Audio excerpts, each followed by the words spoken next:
বিবেকজ্যোতি কলেজের পক্ষ থেকে আমাদের একটা ইনিশিয়েটিভ ছিল যে বিবেকজ্যোতি কলেজে যে পরিমাণ ইলেকট্রিসিটি আমরা কনজিউম করি, যেটা খরচা করি, সেটা যদি রিনিউয়েবল এনার্জি সোর্স থেকে করা যায় সেটা আমাদের এনভায়রনমেন্টের জন্য খুব ভালো হয়। তো আপনারা দেখতেই পাচ্ছেন এইখানে যতগুলো সোলার প্লেট রয়েছে, এই সমস্ত সোলার প্লেট দিয়েই বিবেকজ্যোতি কলেজে প্রত্যেক দিন যে ইলেকট্রিকটা খরচা হয় সেটা কিন্তু উৎপন্ন হয়।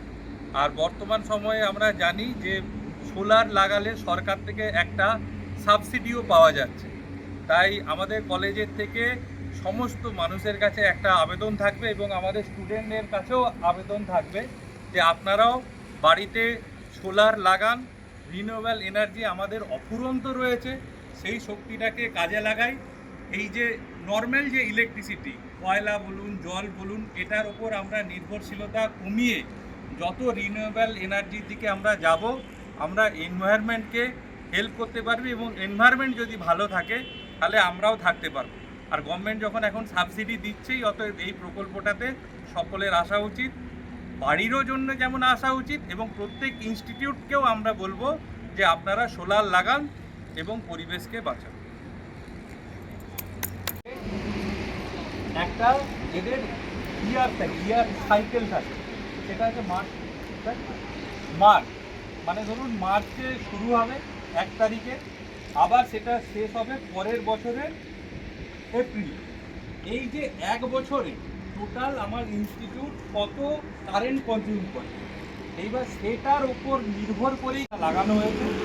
এবং বছর শেষে গিয়ে আমরা দেখতে পাবো কোম্পানির দাবি অনুযায়ী আর কি, যে আমাদের জিরো ইলেকট্রিক বিল দিতে, জিরো। মানে এইবার আপনারা বলবেন যে স্যার এখন তো বর্ষাকাল, এখনও কি ঠিক একই রকম করে সোলার উৎপন্ন হচ্ছে? এখন একেবারে গ্রীষ্মকালের মতো উৎপন্ন হচ্ছে না, এবার গ্রীষ্মকালে বেশি হচ্ছে, বর্ষাকালে একটু কম হবে, শীতকালেও আবার বেশি হবে। কিন্তু শীতকালে আমাদের এসি চলবে না, ফ্যান চলবে না, অর্থাৎ সারা বছরের যে ইলেকট্রিসিটি, সেই ইলেকট্রিসিটিটার ইউনিট হচ্ছে সব আমাদের মিটারে জমা হবে। আর কীভাবে এটা কাজ করে, এই যে ইলেকট্রিকটা মানে এখানে তৈরি হচ্ছে, ওই আমাদের একটা রুম আছে, ওখানে কিন্তু মিটার আছে, পাওয়ার রয়েছে, এবং আমাদের নিচে যেখানে জেনারেটর আছে, দেখেছো তো সবাই, ওই জেনারেটারে ওখানে কিন্তু একটা মিটার আছে, কতটা আমরা তৈরি করি। এইবার যখন বিল আসবে কতটা আমরা খরচা করেছি আর কতটা উৎপন্ন হয়েছে প্লাস মাইনাস হয়ে একটা মাসের হবে। কিন্তু এটা যখন 12 মাস ক্যালকুলেট হবে তখন সেটা গিয়ে প্রায় জিরোর কাছাকাছি চলে যাবে। এবার শুধু মিটার খরচাটা এই ভালো না খারাপ। এবার যদি কারো হ্যাঁ হ্যাঁ হ্যাঁ আমাকে বলে দিই, আমাদের কলেজে আমরা এটা সাড়ে 3 লাখ, এটা 5 কিলোওয়াটের সোলার আছে আমাদের 3.5 লাখ, অ্যাপ্রক্স 3.5 লাখ হচ্ছে আমাদের খরচা হয়েছে, এবং পুরোটাই আমরা ব্যাংক লোন থেকে করি। 1 টাকাও না আমরা সাবসিডি পাইনি, কারণ আমরা যখন এই প্রকল্পটা নিয়েছি তখন আগে সরকার ছিল, এবার সেই জন্যে অনেক কিছু বাধা বিপত্তির একটু সম্মুখীন আমরা হয়েছি, এটা অস্বীকার করে লাভ নেই। কিন্তু এখন করলে সাবসিডিটা পাওয়া যায়। এবং একটা জিনিস কি, আমরা যে লোনটা নিয়েছি বলে দিই, 7 বছরের জন্য লোন নিয়েছি, ঠিক আছে? আমাদের প্রত্যেক বছর প্রত্যেক মাসে মানে ন্যূনতম 10,000 টাকা ইলেকট্রিক বিল যায়, ন্যূনতম। কোনো মাসে 15ও যায়, কোনো মাসে আবার 9ও যায়। আর 7 বছরের যে আমরা ইএমআই আমরা দিচ্ছি প্রত্যেক মাসে 5.5, এটা মোটামুটি 5 থেকে 5.5 কি 6,000ই ধরুন, যে 6,000 করেই আমি ইএমআই দিচ্ছি। তাহলে হিসেব মতো কী হচ্ছে যে আমার যেখানে বিল আসতো 10,000 টাকা, আমি জিরো ইনভেস্টমেন্টে ইএমআই করে আমার 6,000 টাকা আমাকে ব্যাংকে ইএমআই দিতে হবে। তাহলে প্রত্যেক মাসে 700 কত, 4,000 টাকা। 7 বছর পরে আর তো আমাকে ইএমআইটা দিতে হচ্ছে না, ফলে সেই সময় প্রত্যেক মাসে আমার 10,000 টাকা করে কিন্তু পুরো সাশ্রয় হবে।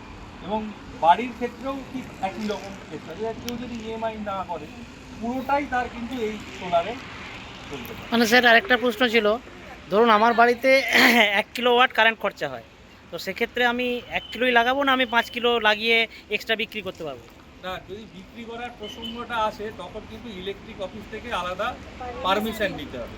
আপনাদের যে ইলেকট্রিক বিল আছে সেখানে কত কিলোওয়াটের ইলেকট্রিক আপনারা নিতে পারেন সেটা কিন্তু দেওয়া আছে। কনজামশন অনুযায়ী কিন্তু ওটা করবে, মানে ওরা দেখে নেবে যে ওই বাড়িতে কত পরিমাণ ইলেকট্রিক কনজামশন হচ্ছে তার উপরে ডিপেন্ড করে করবে। আমাদেরটা যেমন 5 কেজি আছে, তো ওটা দেখা যাবে বাড়িতে হয়তো 1 কেজি 1.5 কেজি 2 কেজি এরকম লাগাবে, সেটা হ্যাঁ। ওরা ডিসাইড করে ওরাই ঠিক করবে। আরেকটা বিষয় স্যার, ওই অন গ্রিড অফ গ্রিডের যে বিষয়টা যদি একটু বলেন, অন গ্রিড আর অফ গ্রিডের যে বিষয়টা ছিল। সেই ব্যাপারটা আমাকে বলেছিল, এরকম একটা অফ গ্রিড অন গ্রিড এরকম একটা ব্যাপার বলেছিল। পরবর্তীকালে বললো যে না, এটা এখনই করা যাচ্ছে না, আপনাদের টোটাল আমরা আউটপুট এবং ইনপুট যেটা আছে সেটা আমরা ব্যালেন্স করে দেখে নেব কী আছে, কিন্তু এখনও আপাতত সেই জায়গায় পৌঁছায়নি, চলছে process। মানে একসাথে কি অন গ্রিড অফ গ্রিড রাখা যাবে? হ্যাঁ, আছে, অবশ্যই আছে, আছে। আছে। যেদিন সানলাইট নেই সেদিন পাওয়ার কনজামশন আমার কোয়ালিটি ধরুন 100 আছে, এ পাওয়ার জেনারেট করছে 30, তাহলে 70 তো ওখান থেকে নিতেই হবে, নাহলে তো সব বন্ধ হয়ে যাবে। সেরকম সিস্টেম আছে, একই সঙ্গে প্যারালালি চলবে, এবং এখানে যে এক্সট্রা এনার্জিটা হবে সেই এনার্জিটা কিন্তু ওদের কাছে চলে যাচ্ছে থ্রু একটা মিটারে। ওরা দেখতে পাচ্ছে কতটা ওদেরকে আমরা দিলাম আর আমরা ওদের থেকে কত নিলাম, এটাই কিন্তু অ্যাডজাস্টমেন্ট হবে লাস্টে, প্লাস মাইনাস।